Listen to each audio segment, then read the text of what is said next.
Hello and welcome back to Acorn Hobbies. My name is Camden, and today I've got a really exciting video for you because this is our first look at the Twilight of the Republic spoilers. This is going to be awesome. I'm so excited about this third set. I love the Clone Wars TV show. I love the prequels. That's what I grew up with, and they are so much fun. So I'm super excited to jump into all of these cards. We've got a bunch of really cool spoilers. We got a couple new keywords.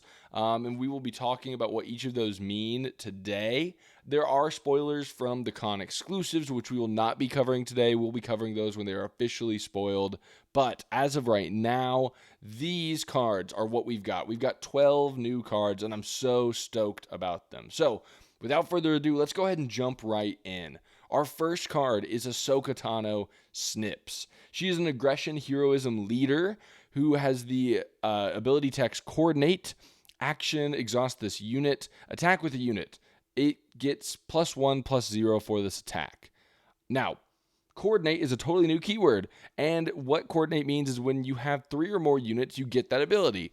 So in this case, because she's on her leader side, you exhaust her leader to attack with a unit, and it gets +1/+0. As long as you have 3 or more units on your board, then you can have that ability, which seems pretty strong. It's conditional +1 attack, like what we've seen before in other leaders like IG-88 and Moff Gideon. And then same thing with her leader side, her unit side as a leader. It is a 5-cost deploy. She's a 3/6 and has the coordinate text. This unit gets +2/+0, which means that while she has 2 other units on the board, she is a 5/6 deploy, which is pretty crazy. Like on the 5 resource turn, you can easily get a 3-drop and a 2-drop out. You can get a 4-drop and a 1-drop. It's super duper simple to have stuff on the board to make her into a 5/6, which is a really strong leader deploy.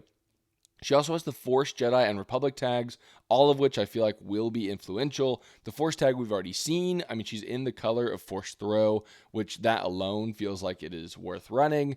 She will have to play differently than maybe like a Chirrut Red or a Rey Red, where there's, less units on the board and more of this like control of the board through hand discards and through force throw and stuff like that. She might have to play a little bit more aggressive, which makes sense because she's in aggression. So I think she's going to be really exciting, really fun. It'll be a fun like leader to crack. I think that she's not going to be the easiest leader to take advantage of because you'll have to build your deck to go really wide. But it seems like there's a really good payoff for doing so because a 5/6 leader on 5 is pretty great. So yeah, overall, I'm excited to see Ahsoka in the game. I'm sure that we'll get an Ahsoka unit at some point, whether that's in the starter deck or just as like a legendary or something. I'm sure we'll get one because this is her in like season 1 and 2 of the Clone Wars. She's different from every season after that, from 3 to 5, and then again in season 7, and then throughout Rebels and all that stuff. So I'm sure we'll get plenty of Ahsoka units and leaders down the line. But as of right now, I'm really excited about this one. And then because she's a starter deck leader, our opposing leader is General Grievous, the general of the droid armies. He is a cunning villainy leader, which is kind of surprising. I thought he might be command, but I think it's pretty cool because he is a pretty cunning leader, and that shows up in his leader ability. He has the action exhaust this leader, give a droid Sentinel for this phase. So droids get Sentinel. And one of them each turn, which is, fine. That's more than enough to keep blocking stuff. But that's a big deal because droids are showing up in a big way in this set, obviously. And so I think that's a pretty strong ability. It seems like he has this sort of board control style, less like events to stop things, more units that are blocking things. Seems pretty strong. And he flips on 6. He's a 4/8 with the Separatist and Official tags, and has the on attack, you may give a droid unit +1/+0 and Sentinel for this phase. Seems pretty strong. He is better than the typical stat line of 4/7 for a 6-cost leader. He is also better than like Cad Bane, which is a conditional 4/8. So I think that's pretty solid. And then an on attack that is relatively influential. That keeps him alive longer. That also makes your Sentinels that you've just given even more powerful. So I honestly think that it's a pretty strong ability. It'll be really fun seeing how people figure this out, because do you run like high health droids, or do you run droids with good when defeated effects, or how do you do this? It seems like there are going to be a bunch of different ways. Maybe you just throw a bunch of droids out on the board and take care of it whenever. But regardless, this is a really fun leader. I'm excited to see Cunning Villainy get more and more leaders that make you play differently than like Boba would. Because Cunning Villainy has been so dominated by Boba, this seems like it really forces you into an archetype, and I think that's pretty stinking awesome. So, without further ado, let's jump into the other cards, because these leaders are really cool, but they need some support behind them to work. And that's where cards like the General's Guardian come in. This is a 4-cost command villainy unit. It's a 4/4 separatist droid, and when this unit is attacked, you create a battle droid token.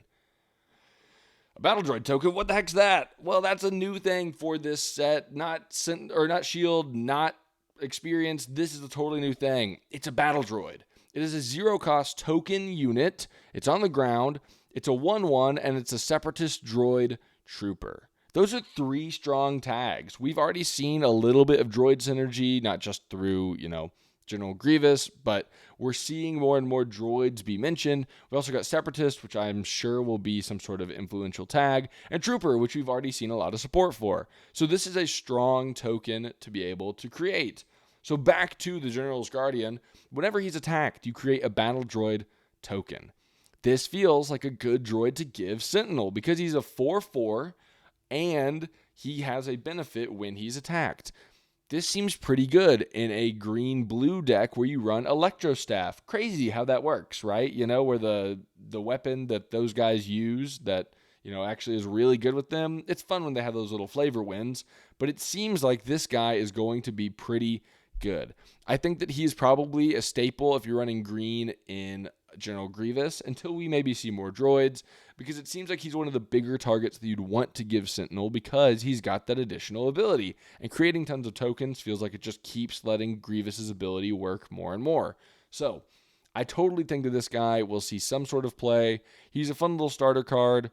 He may be too slow in the long run, but as of right now, he seems like he fits at least in General Grievous. Maybe in other decks where you can toss Sentinel onto him, or maybe where you can just make him super duper buff and then he has to be attacked, sort of thing, Who knows how exactly he'll see play, but I think that he's got a lot of good options.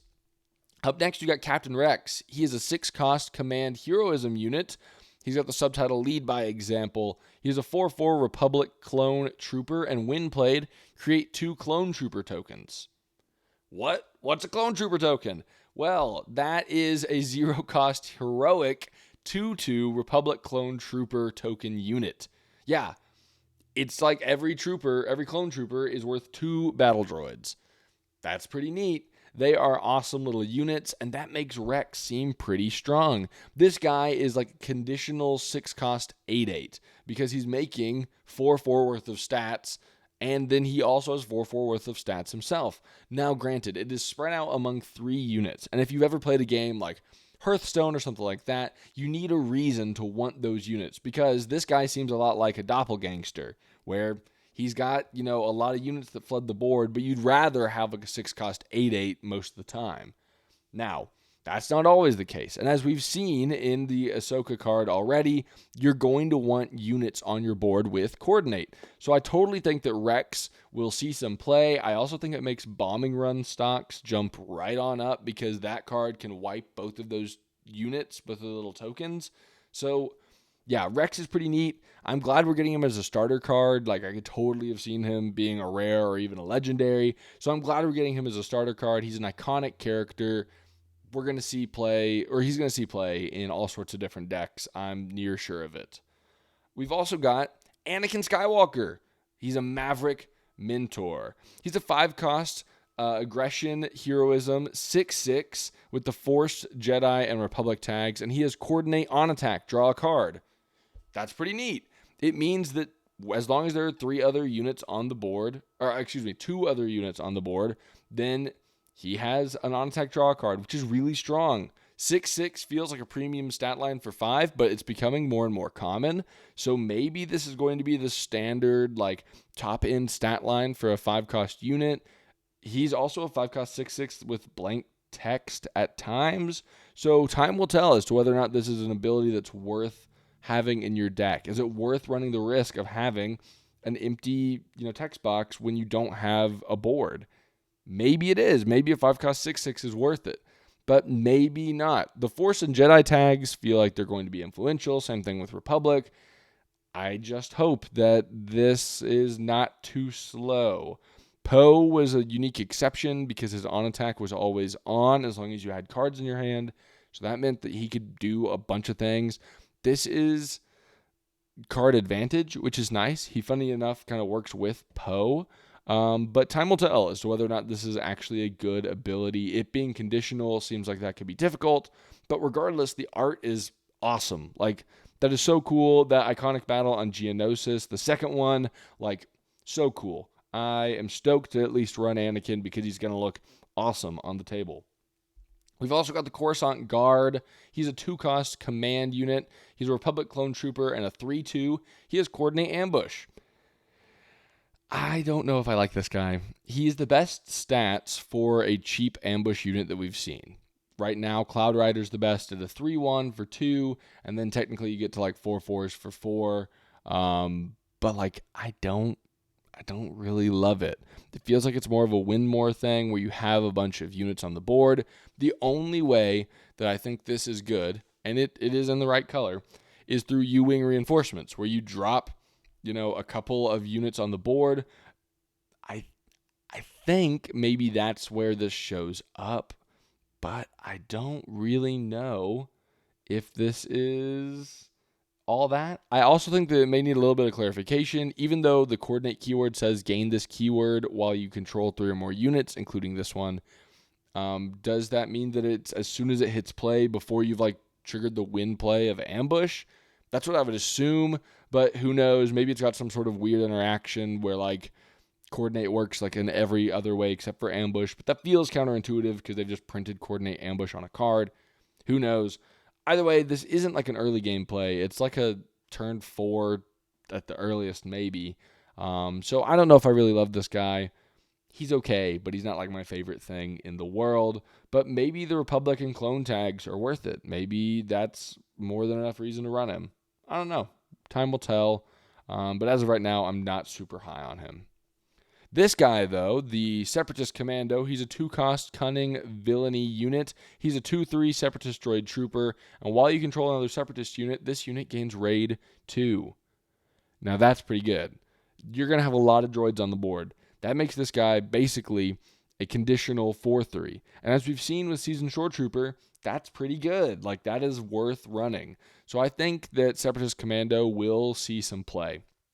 Maybe droids don't end up in yellow very often except for in General Grievous, but I think that this guy, while he's hitting other Separatist units, that allows you to hit things that aren't necessarily droids. So maybe he doesn't need, to have a battle droid out because he's got General Grievous. That works. So I think that this guy will see a lot of play. He's a good early game play because you can drop your turn 2 play as soon as you've played this guy turn 1, and then he attacks for 4.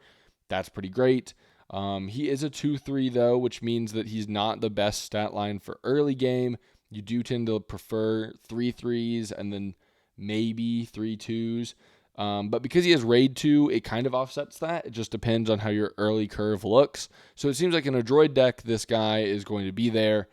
In non-Separatist decks, you just don't run him. There are better options that got printed in the first 2 sets.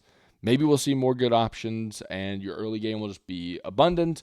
But as of right now, I think this guy is only going to be good in those Separatist droid tribal decks. And that's good. That's where he needs to be. So I'm not complaining at all about that. This guy, though, is really neat. It's a 3-cost 1/1 villainy unit, the Battle Droid Escort. It's got amazing art. That looks so awesome. He's a Separatist droid trooper, and when played, when defeated, create a Battle Droid token. So 3-cost 3/1/1s. Not the greatest thing in the world, but it is really good for triggering Coordinate because this automatically triggers it on its own. So 3-cost trigger Coordinate and, subsequently get 3/1/1s feels like that is worth it. Now, because it is when defeated, you're technically not doing it, immediately. But as long as you have a third unit that has coordinate, then you've got it covered. So I think that this could see some play. Honestly, I could see it if like a 2-drop has, coordinate or whatever that is not like a wind plate effect, like a coordinate, sentinel, something like that. That feels like that could be really strong. This also feels really good in Grievous because you're able to give this unit the Sentinel, which triggers the wind defeated, which then gives you 2 Battle Droid tokens total that you can then give Sentinel. It feels like it just creates a lot of things to gum up your opponent's game plan. I think it'll make things that ping a lot of 1/1s really interesting. So like Fallen Lightsaber feels like that could be a really strong play into a unit like this where you're just able to wipe a bunch of tokens all at once. So yeah, I think the Battle Droid Escort is really, really neat. This is one of those cards that feels like it has a lot of potential. I think it'll need some sort of support through coordinate units, but honestly, we're going to be seeing a lot of those, so I'm not super concerned about that. I think that we'll see them, and yeah, that's all there is to say. I'm excited for when this guy's in a weekly play pack and has an awesome hyperspace effect. That red is going to look so good with those cool droids. This guy, though, is pretty nuts. So, this is the Hailfire tank. He is an 8-cost unit. It's a villainy. Separatist droid vehicle tank. That's 4 tags that I don't know if we've seen tank yet, but we've seen at least the other 3 matter. We've seen tanks before, but I don't know if any of them have mattered yet. But he's a 7/6. An 8-cost 7/6 doesn't sound great, especially on ground, but he has Exploit 2, which says while playing this card, defeat up to 2 units you control. The card costs 2 less for each unit defeated this way, making him, making him a 4-cost 7/6. Imagine you throw this guy out there on turn 2, and then you defeat the 2 battle droids. This guy, the Battle Droid Escort, and the Windblade Battle Droid token. You defeat those 2 units to play this guy as a 7/6 on turn 3. That's really scary. Like, this feels pretty crazy in any sort of token deck. It's going to require an answer. This is a non-starter card as well. It's a common. All the other cards except for the Coruscant Guard have been starter cards. The Coruscant Guards are common as well. I think this card is probably going to see a fair bit of play. Yes, it's a vanilla 7/6, but being able to play it for 4, that's pretty nuts. Like, that's wild. And now that we know what Exploit does, we know that Asajj can actually be a 0-cost 2/4, as long as you're defeating other units, which is pretty crazy. I think this is a good way to do some sort of like resource cheat because it still has a cost. It means that things that are cheated out early have to have had an established board beforehand, so it's not just like immediate payoff. It's very much like you've built your deck to have a lot of units, therefore you can play Exploit. But you're also defeating some of your tempo that you created by playing those units. So Hailfire Tank seems like it combos well with Battle Droid Escort. That seems really thematic and fun. It also seems like this will be a fun thing to give Sentinel. Like, this is a huge Sentinel, which could just like completely make a Sabine flip turn irrelevant. Like, you drop this guy, you've killed your other 2 units, and then Grievous gives him Sentinel, and suddenly you got a 7/6. Like, that's tough to get through. Sabine's not going to want to hit into that. So, yeah, my thinking is that Hailfire Tank is going to be pretty good. This is a big unit that can come out really early. Maybe because the text box is technically blank after that, it won't see like all the play in the world. But in these super fast, like swarmy battle droid decks, this feels like it demands a big enough answer that I could totally see it seeing some play. Resource cheat and generation feels like it's going to be pretty good at any point throughout the game. So basically having the cost of this thing feels pretty solid. I like it a lot.